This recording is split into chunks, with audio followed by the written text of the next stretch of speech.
here to talk a little bit about Cruising Cab 1. Just did a video on Jonathan Kleck, trolls and strange events. I've been having some strange events right here on YouTube. It's just like he has with his notifications. Everything is messed up. It's like there is a power out there that's trying to destroy us and to keep us from getting the word out. And all I can say is we have to be doing something right, or it wouldn't be this strong against us. But what I want to say about in this video is that Jonathan Kleck, and just like most of these false prophets and all these fallen angels, all these people that do things repetitively just to get you hooked in. They confuse you. They throw in confusion all the time. I mean, people are, what did he say? So they have to keep listening to it over and over and over until you hear his voice, you hear everything he does, you hear the every word he says, and it would drive you crazy. It will drive you crazy. And you will be running and running and running, and there's no freaking nowhere to hide. It's right there in your face. I'm telling you to get away from this person, Jonathan Kleck, or you'll all be deceived, and you need not be searching for people like him, searching for occultism or any of the meanings to this stuff. You should just know to stay away. Just know to stay away from it. You don't need to know that stuff. All you need to know is Jesus Christ and our Father in heaven, and he'll take care of the rest. But I want to show you something that Kev led me to, is this particular video that I, 20 years ago, have had, I don't know what you would call it, but it's kind of like I was shown this particular stuff. And I knew reality, but this woman that I'm about to show you does not. And I feel bad for her. Somebody needs to help her. You know, and they need to quit freaking doing all this research on all these evil things. These people are freaking evil. They're going to drive you crazy. I want you to take a careful listen to what she says about him, because she actually understands his past. You're a fallen angel! We're just That's why you had trouble in school, you're dyslexic! Just past the intersection of You're right. Kelly. No, you lied and said you were dyslexic so you could be in the learning disability class. All liars have their part in the lake of fire. Alright, so you're going to have to let me know your thoughts on this one. You're going to have to play the audio a couple times back and see if you're hearing the same type of what I'll call verbal body language that I am.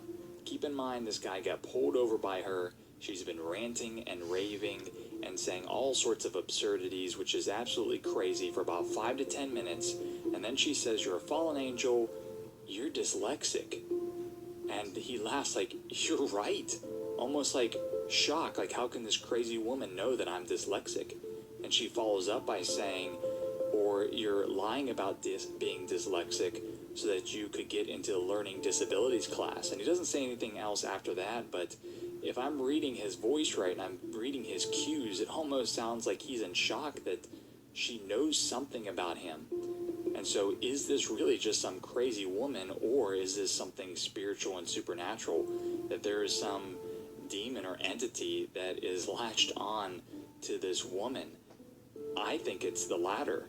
Now, literally, as I'm recording this, I was wondering whether or not this guy was truly dyslexic, and his Facebook profile is public. I couldn't find out where he himself said he's dyslexic, but you can see other people had the same idea. This individual named Bobby in this paragraph said, "Are you dyslexic?" Because he's even thinking that his response was indicative of the fact that he is. Now, again, my interpretation of this is more of Now, see, that's freaking crazy. And then he goes on in this video about other things that are demonic. I mean, this one woman is speaking in almost demonic type stuff. It's not something that you would call speaking in tongues. And even if it was, it's not of good. It's evil. But I will show you something else. I see right there. What's that say right there? Daniel, Michael, Joel, Samuel, and Emmanuel. And all that leads to God. You know, when I was talking to my sister-in-law, and I says, how come he doesn't have Ezekiel on there? You know, it kind of makes me wonder right there. But I will show you. Chapter 13. And the word of the Lord came unto me, saying, Son of man, prophesy against the prophets of Israel that prophesy, and say thou unto them that prophesy out of their own hearts, Hear ye the word of the Lord. Thus saith the Lord God, Woe unto the foolish prophets that follow their own spirit, and have seen nothing. O Israel, thy prophets are like the foxes in the deserts. Ye have not gone up into the gaps, neither made up the hedge for the house of Israel to stand in the battle in the day of the Lord.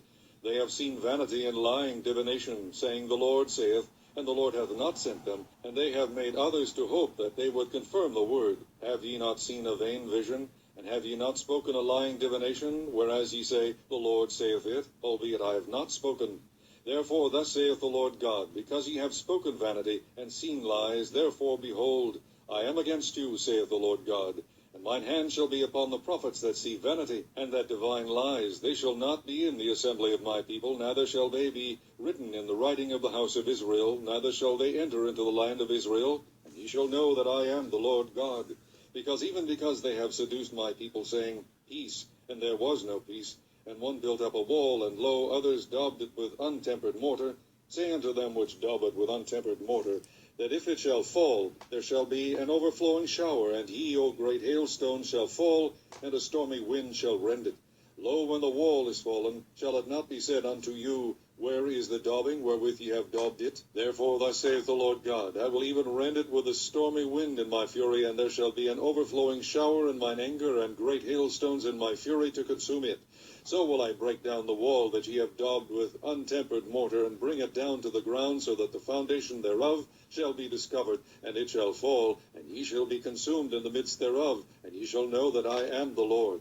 Thus will I accomplish my wrath upon the wall, and upon them that have daubed it with untempered mortar, and will say unto you, The wall is no more, neither they that daubed it, to wit, the prophets of Israel, which prophesy concerning Jerusalem, and which see visions of peace for her, and there is no peace, saith the Lord God. Likewise, thou son of man, set thy face against the daughters of thy people, which prophesy out of their own heart, and prophesy thou against them. And say, Thus saith the Lord God, Woe to the women that sew pillows to all armholes, and make kerchiefs upon the head of every stature to hunt souls. Will ye hunt the souls of my people, and will ye save the souls alive that come unto you? And will ye pollute me among my people for handfuls of barley and for pieces of bread, to slay the souls that should not die, and to save the souls alive that should not live? By your lying to my people that hear your lies. Wherefore thus saith the Lord God, Behold, I am against your pillows, wherewith ye there hunt the souls to make them fly. And I will tear them from your arms, and will let the souls go, even the souls that ye hunt to make them fly. Your kerchiefs also will I tear, and deliver my people out of your hand, and they shall be no more in your hand to be hunted, and ye shall know that I am the Lord. Because with lies ye have made the heart of the righteous sad, whom I have not made sad, and strengthened the hands of the wicked, that he should not return from his wicked way, by promising him life. Therefore ye shall see no more vanity, nor divine divinations, for I will deliver my people out of your hand, and ye shall know that I am the Lord.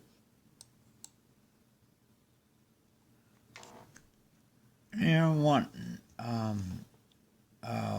I know a way that to get rid of the negative repetitiveness that Jonathan Kleck does, and it's kind of weird, but it works. I mean, you take something good, like I used to listen to, and still do, Christian music, but I have a portable CD player, and when I was going through that, I would listen to spiritual music, and